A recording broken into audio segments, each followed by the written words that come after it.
সবাই কেমন আছেন? নিশ্চয়ই অনেক ভালো। নিউ ইয়র্কে বসে দেখেন আপনারা বাংলাদেশে অনেকেই কিছু লাগাতে চান না। আর আমরা নিউ ইয়র্কে বসে দেখেন কত কিছু লাগিয়েছি।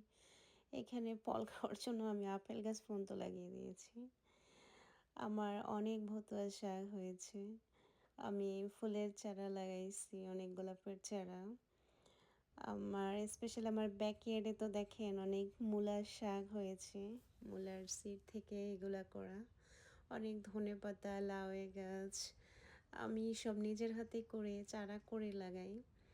টমেটো গাছ, বেগুন, কাঁচামরিচ, তারপরে আমরা বরবটি, সিম, শসা গাছ, মিষ্টি কুমড়া গাছ, তারপরে কচুমুখী থেকে কচু গাছ বানিয়ে কচু খাওয়া হয়।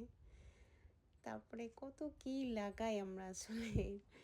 এই ৩-৪ মাস আমাদের এখানে সামার থাকে। অনেক কিছু লাগাই, অনেক কিছু।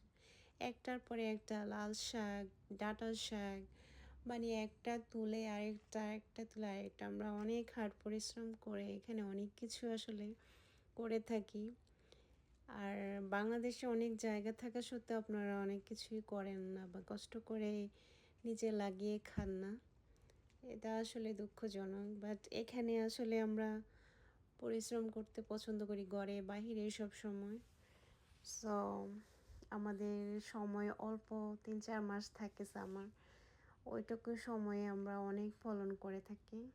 এখানে জাস্ট আমার যেই ছোট ছোট গাছ সেগুলো দেখানো হচ্ছে। কয়েকদিন পরে আপনারা আরও ১ মাস পরে দেখবেন যে কি ঝোপালো হয়ে গেছে সব গাছ।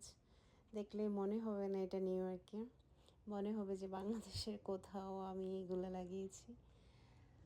তো সবাই ভালো থাকেন, আমার গার্ডেনিং দেখেন। বাই।